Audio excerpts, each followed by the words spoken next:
תרכז בעבודה, עזוב, עזוב, עזוב, עזוב, עזוב. תעסק בעבודה וזהו. מה זה הצעקות האלה? לא באמצע שידור. עזוב, עזוב, לא צריך לצעוק. כאשר יש כמה וכמה מוקדי אש, לא רק כאן, זה מוקד אחד, אמנם מוקד מרכזי, אבל מוקד אחד מבין לפחות 5. ישעיהו, היית בקו? ישעיהו. סביר להניח שמי שמצית לא מצית רק מתוך פירומניה, זה גם יכול להיות. אבל לצורך העניין, סביר להניח שהיכן שזה הצתות, זה הולך לאזור הלאומני. אני לא רוצה להפריע לחקירה, גם אתם לא רוצים להפריע לחקירה. אנחנו רוצים, אני מניח שזה לא מאורגן, כדי שבסופו של דבר אנחנו נמצאים בזירה שמי שרואה בחדשות שיש לו הזדמנות, אז הוא יכול לנצל את ההזדמנות. תופעת החקיינות. יש מעצרים שאתה... יש גם מעצרים, כן. אני לא רוצה לפרט מעבר לכך, אני לא חושב שזה נכון לפרט מעבר לכך. שים לב, חכה. ולמה מים ולא אבקה? בוא. זה לא המקום לפוליטיקה, זה המקום לשלב ידיים כולנו, לא חשוב הלאום. אני קורא פה לצעירים, לערבים, ליהודים, לכולם, לשלב ידיים, להוציא אנשים מהבתים, להוציא נכים, להוציא זקנים, לעזור לשלוט פה בשביל להשתלט על הסביבה, זה העיקר.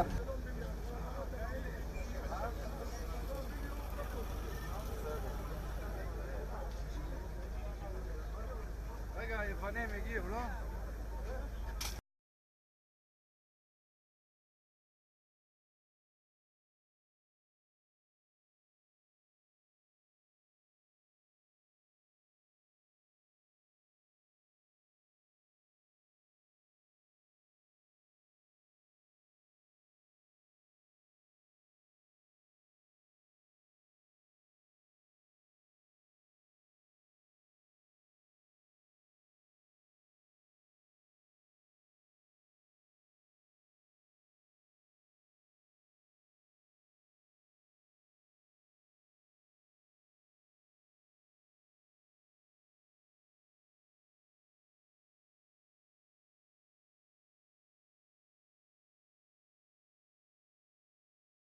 Israel burns. Tens of thousands flee the city of Haifa after bushfires blamed on terrorists ravage the Jewish state. The army has called up reservists to help cope with a third day of fires. As a fifth of residents left the city, authorities have speculated that the fires, in Israel's third city, could have been started deliberately. Around 30 people have been hospitalized with mild injuries. According to the city's Ramban hospital, raging bushfires forced the evacuation of tens of thousands of people from parts of Israel's third city Haifa on Thursday as firefighters struggled to control blazes across the country. Some residents were trapped in their homes as the army called up reservists to help cope with a third day of fires, which authorities speculated could have been started deliberately. Haifa municipality spokeswoman Ordoran told UFT that 50,000 of the city's roughly 250,000 residents had been evacuated. Haymans Mezchin has volunteered with the Zucker Rescue and Medical Service for 22 years but said, "I've never seen an incident like this." He was in Haifa, helping locals to evacuate and deal with the shock. Though not a firefighter, he was dousing the small fires to free up the fire trucks for the major blazes. "Everywhere we go we see flames," he said. Police spokesman Mickey Rosenfeld said residents in 8 neighborhoods had been told to leave due to 6 separate fires, with 4 evacuation centers set up. It is suspicious that they started at the same time in 6 different areas in Haifa, he said. "We received reports and found it suspicious enough to believe that someone was behind the incidents." He said that people were seen running away from fire scenes, further increasing suspicions, and stated that 4 people have been questioned in connection with a blaze near Jerusalem. Rosenfeld said that more than 60 people have been taken to hospital as a result of smoke inhalation, with all bar 1 were classed as not seriously injured. Residents spoke of a desperate rush to get elderly residents out. "The fire is out of control and is spreading from one house to the other," the rescue services chief in the Carmel neighborhood, Naftali Rodenberg, told public radio. Sometimes we are taking residents out against their will. Yael Ham, a Haifa resident who fled her house, said it was very frightening. Single quote, the fire was up over the skyscrapers. It came up to 20 stories high. Ham said she thought the fire was much more dangerous than a blaze in 2010 in Haifa that killed 44 people, the deadliest in Israeli history. British-born Gabby Oster, 19, has been on the front line in the Haifa area. She is part of a Haifa-based student volunteering program, which has been helping some of the tens of thousands of residents who have been told to evacuate their homes. On Thursday evening she was volunteering in Zichron Yaakov just south of Haifa, where one of the first fires covered the whole town with smoke on Tuesday, forced many people to evacuate, damaged dozens of homes, and left around 10 families with empty shells. Recalling the initial chaos as flames made their way from the forest towards entire neighborhoods, she said, "A lot of people needed help. There were people who left everything, whose homes burned down, which was awful to see. Nursery schools in the town have been closed, as staff have scraped ash off toys and games." Oster helped to evacuate a nursery, which has since been closed. The town's elderly are in a daze, and have welcomed the help of her group. "Some of the old people have been very shaken up. They didn't know at first what happened to their homes and were very concerned," said Oster. As Zichron Yaakov residents discussed their town's trauma on Thursday, the smell of burning in nearby Haifa hung thick over the streets. Avron Michael, a 30-year-old pizza delivery man, said his eyes were itching and he was having difficulty breathing.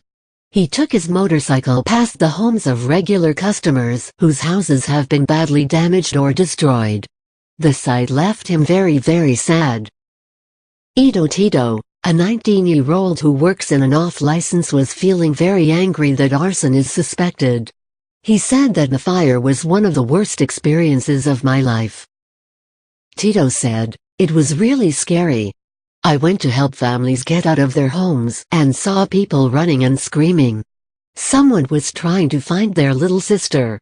I ran around, looking for her, and then raced around knocking on doors, telling people to get out."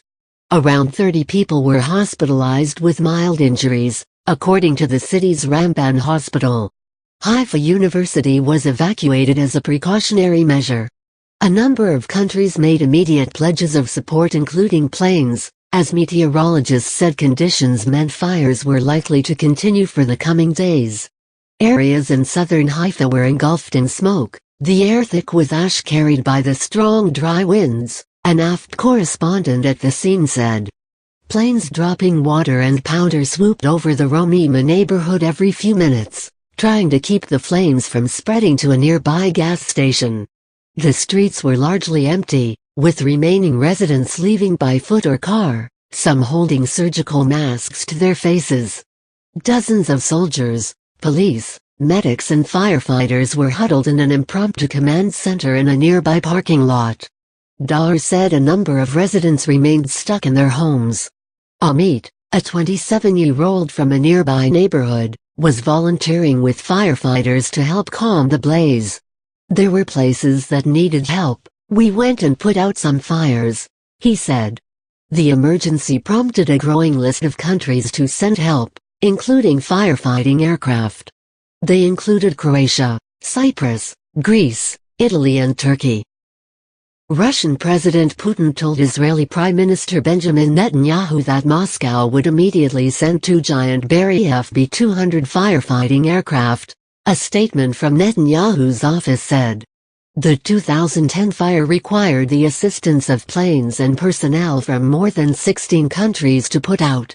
Israel has been hit by a spate of bushfires in recent days across the country that officials attribute to an unusually dry autumn and strong winds. Elsewhere, fires were raging in 2 areas on the outskirts of Jerusalem as well as near the Jewish settlement of Talman in the occupied West Bank, police said. Noah Wolfson, head of the Meteo Tech meteorology website, said the conditions were perfect for fires to be sparked, whether by accident or on purpose. "This November is extremely dry. So far we didn't have any rain," he said. The extreme dryness, relative humidity below 10%, coupled with very strong winds, enhance and encourage any small fire to expand and be horrendous. Single quote, he said the forecast for the coming days was not optimistic, with winds due to slow somewhat but no rain expected until early next week. Speculation in Israel quickly turned to the source of the fires. Public Security Minister Gilad Erdan told Army Radio that around half of the recent fires had been started deliberately. Education Minister Naftali Bennett of the far-right Jewish Home Party appeared to blame the arson on members of the country's Arab minority. Only those to whom the land doesn't belong are able to burn it, he said on Twitter in Hebrew. One of Haifa's most prominent Arab presidents, Ayman Odeh, leader of the main Arab party in Israel's parliament, the Joint List, said that acts of arson are terrible crimes. He said in a TV interview, "Whoever did this is an enemy of all of us."